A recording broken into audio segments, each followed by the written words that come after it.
things first. You need to think about what are merit goods and what are public goods, right? And what are their characteristics. After this, you will be able to answer this question that why it is possible. By the way, on which of the two goods you can make a profit and on which good you cannot make a profit. So even before we get started here, can you tell me from your understanding of economics that um, for which of the two goods you can make a profit and for which one you cannot?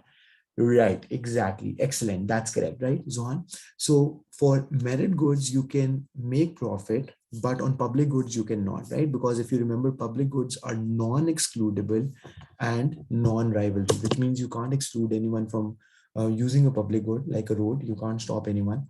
And secondly, the benefit doesn't diminish if more people start using it, right? So I'll give you more examples as we, start off with this question. Okay, so first of all, very simply speaking, you will define, and you have to define both type of goods, which I mentioned in the question. So what's the definition for merit good? Anyone, quickly, right? So merit good is beneficial for consumers since they underestimate the benefit, they underconsume the good, right? So very simply speaking, what is merit good? Merit good is a product, right?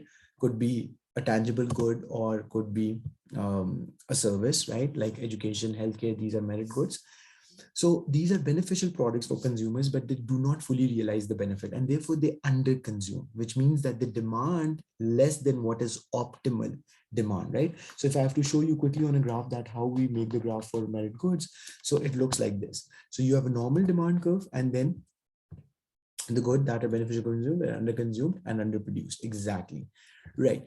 I mean, education, education, I'm saying, information, misinformation could be a reason, Zohan, but oftentimes it's just people psychology, right? It's just a human psychology thing that they underconsume that thing. I'll tell you, right? But yeah, sometimes it's also due to limited information. So not everyone might know how much, beneficial education is, right?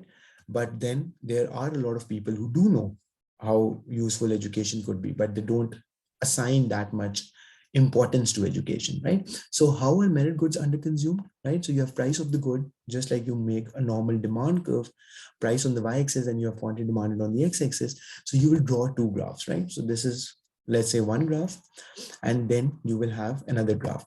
Now we show, Fizit, just give me a second, I'll show you which question we are doing at the moment, right? Okay. Now these are two graphs, right? Two demand curves, could be any two products, right? Now could be one, it is one product, but these are two different demand curves. So let's say this is the demand for merit good by the market. So DM is demand from the market. And then there's another demand curve that we say DS, which means that this is the demand curve that is socially desirable. So if I have to write next to it so that you can remember. So we are talking about merit goods, socially desirable. So we do know that these are goods that are beneficial for consumers, but they do not fully realize the benefit, therefore they underconsume. So socially desirable demand is higher than what the market demand is. So market is under-consuming, right? Education, healthcare, and so on, right? Walaikum assalam, no worries, right? So Khizr, quickly have a look at the question that we are doing. So we are doing a part of this question, which says, using examples, explain the difference between merit goods and public goods and show why it is possible to make a profit in the supply of one of these goods, but not the other, right? 8 marks. So you start off simply by defining what merit goods are, what are merit goods and what are public goods. So definition of merit goods is very simple. Any product that's beneficial for consumers, but they underestimate the benefit, therefore they underconsume. How do we show this on a graph, right? So you will draw two demand curves, one to the right? The higher one is what is socially desirable. So this is the demand that consumers should have had, right? So think about education, think about healthcare. Normally, people underestimate the benefit, and therefore the market demand, as you can see, is lower than socially desirable demand, right? And given any supply of the product, given any supply of the good, you can see that market will consume where? So consumers will consume this quantity. So this is where the market will consume. So you can write this down as QM, whereas actual quantity which should have been consumed is where the supply curve intersects with society, right? So this is what should have been consumed QS, but currently you're consuming QM because you underestimate the benefits. Examples, the list goes on: education, healthcare, what else?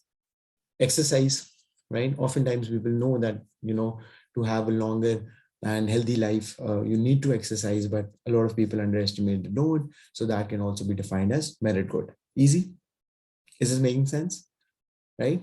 Any other example you can think of? Right? Okay. Then similarly, you need to define what a public good is. Now, here's the thing. Public goods are non-excludable. How do you define public goods, by the way? How do we define public goods? Right? Can you see my screen? Right. So public goods are products that are non-excludable. Okay. One common mistake that students make while defining public goods, they say that these are the products provided by the government. I repeat myself, listen to me very carefully. Oftentimes, students define public goods as products provided by the government, but there's a problem with it. Why? I'll give you some examples. Think about electricity. Who produces electricity in Pakistan? Government. But is that a public good? Is electricity a public good? Right, exactly. Is electricity a public good? Can you answer that? No, because electricity, you can stop someone from using electricity. So if there is a house, right, and this is what happens everywhere in the world. So if you do not pay your electricity bill for, like, let's say 1 month, you might get a warning. For the second month, again, you might get a warning. But if you constantly don't pay, what will they do? They will cut your electricity connection, right? So as simple as that, until you pay your previous dues, and only then you can get the benefit. So you can exclude people from using it. But that is not the case with a product like road. So if I don't pay taxes in Pakistan, no matter, what, no one can stop me from stepping on the road. So it's completely non-excludable. Are you getting me? So public goods are products that are non-excludable and non-rivalry, right? What's the non-excludable is very self-explanatory, but what does non-rivalry means? Can anyone of you tell me? Non-rivalry means, right, when the benefit from the consumption does not diminish as more consumers start using it. Right? Now, the idea is simple. Think about this.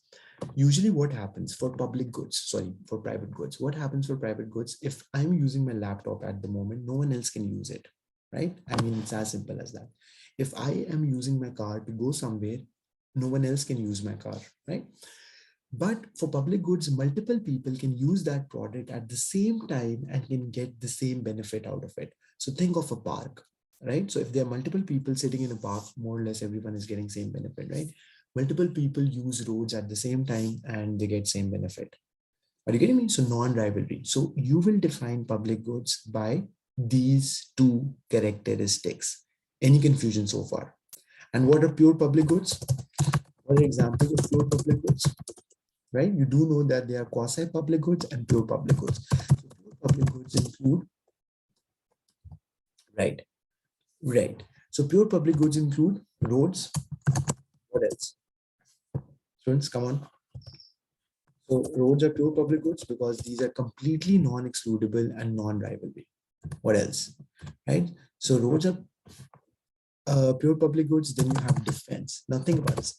If you think of, the military forces, in fact, there's a conflict going on between Ukraine and Russia.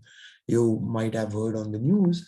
So the defense of both of these two countries is protecting the entire country, right? So it's not that they're excluding anyone. They can't exclude anyone, right? So anyone who's within the borders of Russia, or to put it more correctly, anyone which is within the borders of Ukraine is being protected by their defense agencies forces, whatever, right? So defense is a pure public good, completely non-excludable, completely non-viable, right? Roads, defense, parks, what else? Right? Street lights. So usually these are the four examples that we use for pure public goods. Because if you take any other example, that will not be pure public good. For example, education. Now, a lot of students say education and healthcare are pure public goods, but that's incorrect. Why? Because technically, think about it. If there's a public school, right, then and a student is not paying, the government or whoever is in charge can stop the student from taking classes. So you can technically stop people. So it's excludable. Similarly, what happens if there is a class full of 60 kids? What do you expect? Would it be very useful for the kids to sit in a class with 60 other students? What do you think, right? So the answer to that is no, right? Because your learning or your time or your, interaction with the teacher will be limited. It will be, teacher can't focus on your, whatever, your questions and so on, right? So it will not be that effective. Same goes for healthcare. And you do give some examples here, right? Right? That why these are pure public goods and other goods are quasi-public goods. So education and healthcare can be defined as quasi-public goods, right? But not pure public goods. Same goes for healthcare. Think about it. If there is a government hospital, now listen to this carefully. I mean, it's not that they will not admit a patient because he or she cannot pay, but public hospitals are excludable. How? Let's say there's a limit to the capacity of the hospital, right? So if it has 500 beds or 1000 beds, you can't accommodate more patients. Do you agree with me, right? So that is what makes public hospitals excludable. So there's a limit to how many people you can accommodate. Similarly, if there are too many patients in a hospital, then automatically the attention of doctors, right? So there will be poor doctor to patient ratio, right? So there will be few doctors looking after more patients, right? Which is not something that anyone would want. So coming back to the idea again, it's rivalry, right? The benefit does diminish if more people start using the good. Any confusion so far now? Any confusion so far about any of the things that we have discussed? No? Very good. Excellent, right? Now moving forward, why can't you make profit on public goods? Who can explain why businesses cannot make profit on public goods? Any idea? Yeah. So think about this. The idea is very simple. Right. So the idea is exactly very good, Khadija. So you cannot charge people based on consumption. Based on their consumption of the good, you can't charge people, right? For example, now who will decide how many times, like how will the government charge me, right? Based on my road usage in the country, right? If you think about motorways are a different thing, right? Because it can track that from where to where you're going. It's a closed environment, right? But if you think about local roads within your cities, right? No one can track how much time you were on the road or how much time your car was on the road, right? And what will they do? Will they put barriers at the end and start of the road to make you pay for your usage, right? It can't be done. I mean, technically it's not possible, right? We can't charge people. Exactly. Similarly, if you think about defense, right? So if you think about defense, who will decide who's using more, who's using less? So if Pakistan army is protecting Pakistani nationals, then who will decide whether someone living in Islamabad is using more defense or is benefiting, or someone is benefiting less from it, and so on, right? So you can't really do that. Therefore, you can't charge people accordingly, right? Are you getting? So it's not profitable. But how can government charge for public goods? Do you know how do governments charge for public goods? So they do that by taking taxes from the people. So taxes are not based on how much someone is using, how much someone is using a public good, but that's based on how much you earn. Yes or no? And then government, exactly. And then government provide all these public goods. This is making sense. So you have to explain all these things in your answer, that firstly, private businesses cannot make a profit on public goods because they can't charge people according to their usage. Then do give an example that for normal local roads, how would a business charge? So let's say I own the road outside my home. Then what do I do? Sit constantly outside monitoring how much someone is using, and then make them pay me. I mean, how much inconvenient would it be? Barriers on both sides of the road, blah, blah, blah, right? It doesn't make sense. And then a barrier in the next road because someone else might own that, right? So it doesn't work like that. Similarly for defense, if there's a private company providing defense in Pakistan, what would you say, right? The quality of defense is not that good. We need more nuclear weapons, or I don't know what, only then we'll pay you more fee. So it can't happen like that. So therefore, it's the government that collects taxes and then provides these public goods. Got it? Easy. Can you move on? But that doesn't happen for merit goods. Everyone pay for merit goods, right?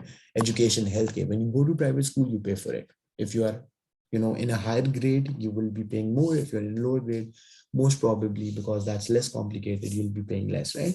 If you go to a private university, you'll be paying more than what you paid in school, so on and so forth. Easy. Can you move on? Okay, discuss why merit goods, we are doing B part. Discuss why merit goods are undersupplied in a free market economy and consider the effectiveness of one policy to deal with this problem. So what do you think? Why are merit goods undersupplied? Any idea about this? Yeah, quickly. So we'll also want to do the last question as well. So let's try to speed up here. Right. Okay, now here is a graph that we were discussing earlier, which shows what happens in the case of merit goods. So you have upward sloping supply for the good, and then you have downward sloping demand curves. But in this case, we have made two demand curves.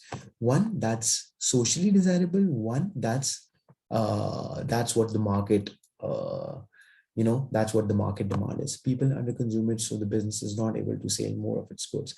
Exactly, that's the reason, right? Okay, think about this. Now, this is technically a hypothetical or imaginary demand. I mean, it doesn't really exist.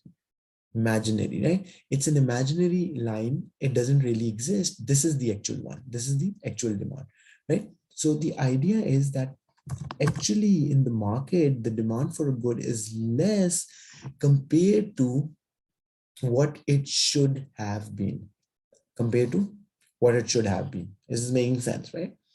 Now, when the demand is lower, you can see for yourself that instead of operating on this point A, right, which would have been if you would have the socially desirable demand, you are currently operating on this point of the supply curve. You're currently operating on the lower part or lower point on the supply curve. This is making sense, students, right? So you're operating on the lower point of the supply curve. Therefore, since the demand is less, there will be contraction, right? I mean, are you getting? Because when there's a movement from a point higher on the supply curve to a point lower on the supply curve, it's known as contraction in supply. This is making sense, students, right? So there will be contraction in supply because there is not enough demand for the good, therefore it will be undersupplied, right? So it's just like saying, you can give some examples that if some students decide not to go to university, then there will be lesser universities because there are lesser number of students who want to go to universities compared to otherwise. Yes or no, right? Similarly, if there are less people who want to go check a doctor, see a doctor in case they're not feeling well or whatever, which means healthcare is under demanded, right? Then there will be lesser supply of hospitals, private hospitals and private clinics. Why? Because there is not enough number of patients, as opposed to if everyone would have wanted to consult a doctor given they are not feeling well or whatever. Are you getting me? And in this second part, it's better to make this diagram that I showed you. Okay, now after explaining that why it's underconsumed, right? Since it's underconsumed, it's undersupplied, right? Are you getting? What is one way to deal with this problem? What can the government do, right? You have to mention one, but then you have to explain it well. What is one way that the government can deal with this situation?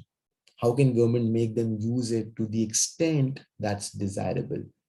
How can government make people use, what is this called? This merit good to the extent which is desirable? Any idea? Hmm? Yeah, let's see what you have written over here. Subsidies and by giving awareness. Excellent, right? Now, there are two options, right? So we can discuss both, but in your exam, you'll mention one.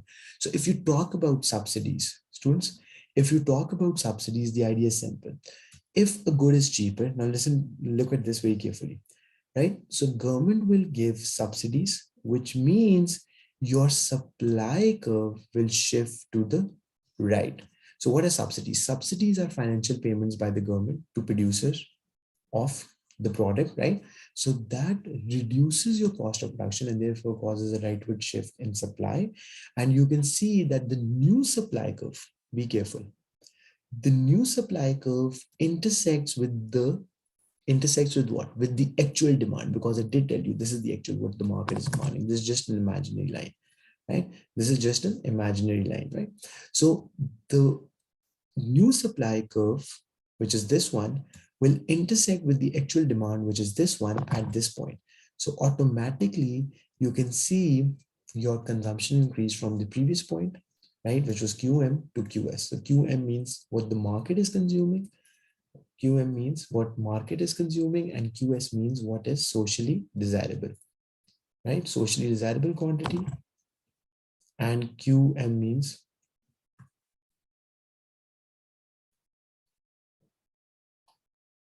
right, desirable, and this is what market consumes. Easy, good, not good, right? Okay, so this is how it happens. Another way to go about this is to provide awareness, right? What could be a good example? So if you think about it, right? So oftentimes governments provide awareness, right? That so like for COVID, what the government was doing, right? So government was telling people that in case you have flu, right? If you have symptoms, these are the symptoms, then what you should do, you shouldn't, isolate yourself, you should complete your quarantine, you should not, interact with other people, you should take these medicines and so on, right? So coming back to the point, what's happened here, that when you tell people that they have to, why something is important, you create awareness through could be multiple channels like TV advertisements or newspapers or public messages on radio and so on and so forth, right? So that will automatically increase the demand for that product.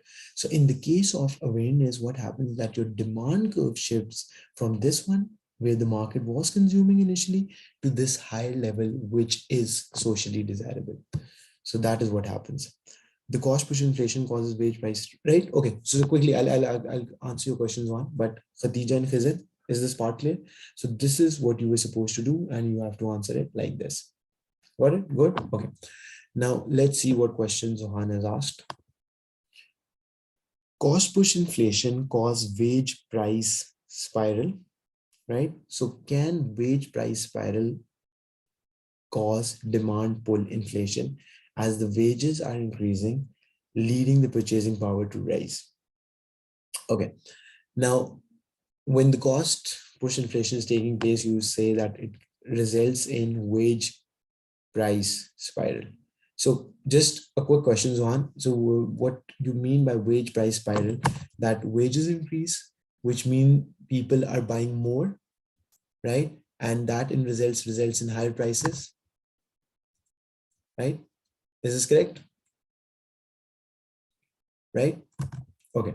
Now the idea is, right? Yes. So the idea is that's correct, right?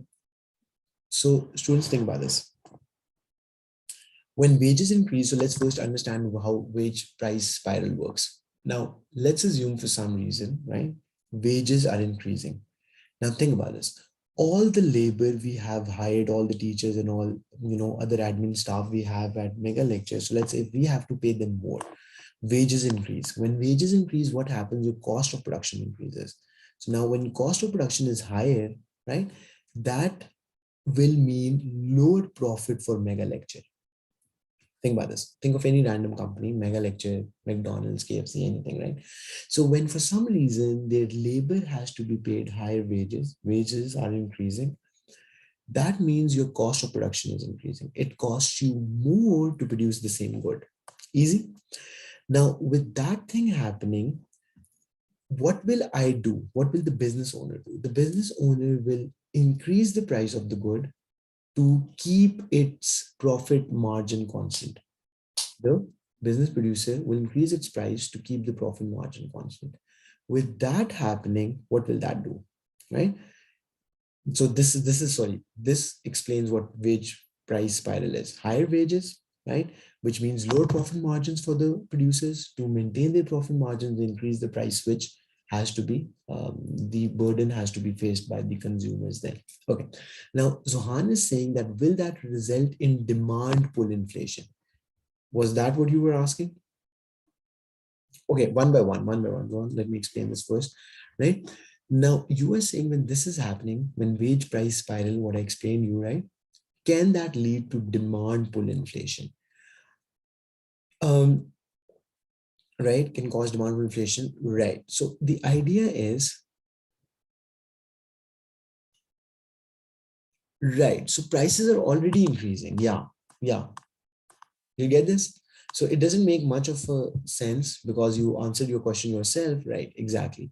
Because wages are increasing, but then things are also becoming more expensive. So it's not that your real purchasing power has increased. You get my point? So if my wages would have increased and prices are the same, then I can purchase more with that higher wage. I will buy more, which can result in demand pull inflation then. But if my wages are increasing, but the moment I do, I get higher wages, that also, simultaneously the prices of products also increased, then it means that the products that I was buying are already expensive. So then what? I mean, I have the same purchasing power, right? Yes or no? So I don't think so that would happen. Easy? Okay. No. When money supply and interest rate.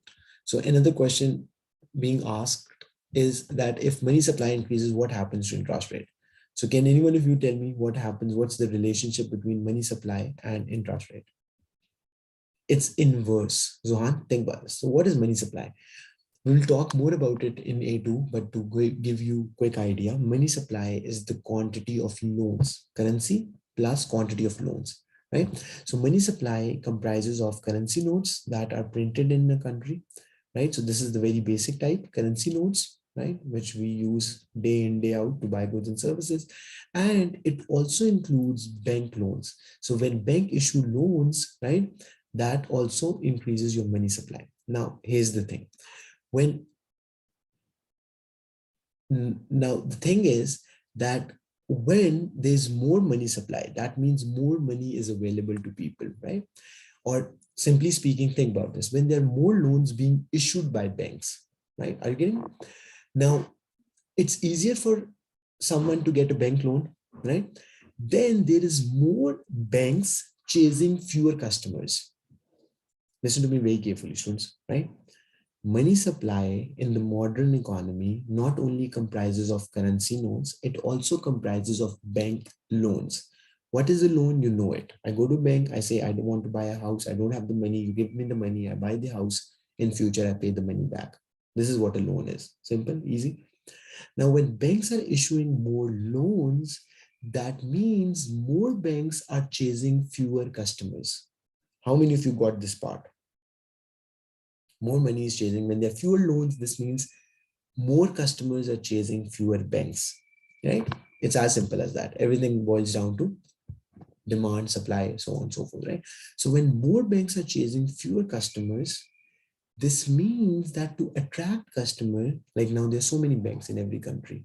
To attract customers, what they will do is they will offer them lower interest rates. And that's how your interest rate decreases, right? Because at the end of the day, interest rate is also determined by the demand for loans and supply for loans. This is something that we'll study in A2. That's not part of our syllabus. So even if you're a little confused, that's fine. But just to give you a quick idea, just like anything else, students, just like anything else, right?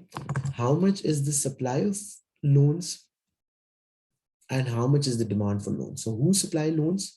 Banks. And who demand loans? Consumers and businesses, right? So where the demand and supply of loans is when, is the same when they intersect, that's where the interest rate is, right? So think about this. And on the x-axis, you have obviously quantity of loans, right? Okay. Now, when there's more supply, this means your supply curve shifts rightwards. And you can see for yourself, previously this much was your interest rate. Now your interest rate has fallen down to a lower level. Easy, good. Okay, now let's quickly look at the second essay question, right? And then move forward, right? So you had another question. I'll explain you that later. Zohan, fiscal policy, automatic stabilizer, it's quite a lot of explanation. And if we start if we dig down into that, so I'll explain you when we do exchange rate and balance of payments. So that is what it's related to, automatic stabilizer and all that, right? Right? Oh my God. In capital accounts, the debt forgiveness of government will count as credit or debit item. Capital account, the debt forgiveness of government will count as, okay, I'll need to confirm, but I think it should count as, um, it should count as credit. It should count as credit. But I'll confirm this again. Yeah. Right. Okay. So students, let's quickly discuss the last question, right? And then, great. Here's the question, students. So the question here says, right, let me copy it over here. Okay, so the question says, explain why a declining exchange rate and a high rate of inflation in an economy might affect that country's economy's terms of trade. Okay, now since it's already about terms of trade and we haven't discussed that yet, so let me give you a quick idea and then we can discuss, continue from here in the next class. So terms of trade, students, is basically a measure, it's a formula that captures the relationship between, now you have to listen to this carefully. Terms of trade is a formula that I'm about to show you, right? It's a calculation that captures the relationship between export prices of a country and import prices of a country. Now, terms of trade, which is also defined as TOT in sometimes, right? Short form of that is. So what you do, you divide the index of export prices divided by index of import prices. Now, what do we mean when we say export prices and especially index? Now, index is a composite number. By the way, how many of you are clear on what an index is? Do you know what an index is? Right? Because that's crucial to our understanding of terms of trade. If you don't know, then I'll tell you what index is. Now, think about this, students. If I say count, I don't know, count the number of shoes you have, right? Now that's a normal number, 5 pairs, 6 pairs, 7 pairs, right? But if you think similarly, if I ask you what is the export price of a dozen of mangoes, right? So you can just give me a number, right? Whatever that number is. But think about it. When a country exports, it's not one product, it's a collection of goods. Pakistan exports sugar, wheat, mangoes, other fruits, the list goes on. Now we need to get an index number that shows whether over time the prices increased or decreased. Now, if I say that the index of export prices last year was 1000, now listen to this very carefully. This will get a little mathematical, right? So last year, this time, March 2021, the index of export prices of Pakistan was 1000. It doesn't has a unit. Index number doesn't has a unit. No rupees, no dollars, no units, nothing, right? And this year in March 2022, the index of export prices has increased to 2000. Now, can you analyze that how our export prices changed? It's a basket of goods, exactly. Prices of basket of goods, right? Collection of goods. So looking at the values, students, can you quickly tell me what happened to our prices? overall what happened to the prices of our exports. So the prices of our exports increased by 100%. Excellent, right? From 1000 to 2000, right? I'll explain you more tomorrow, right? So tomorrow, let's do it like this. So first of all, we'll do terms of trade. The second topic that we'll do is trading possibility curve, right? Trading possibility curve. And then you have to send me the picture of the third graph so that I can explain you, right? So let's stop it for today, trading possibility curve, because then it might be too much for you to absorb. So, but tomorrow we'll start off with this discussion, and then we directly jump to the question that we were doing today, trading possibility curve, right? So tomorrow I'll see you again at the same time, 9, right? Okay, take care. Have a good night. Allah Hafiz.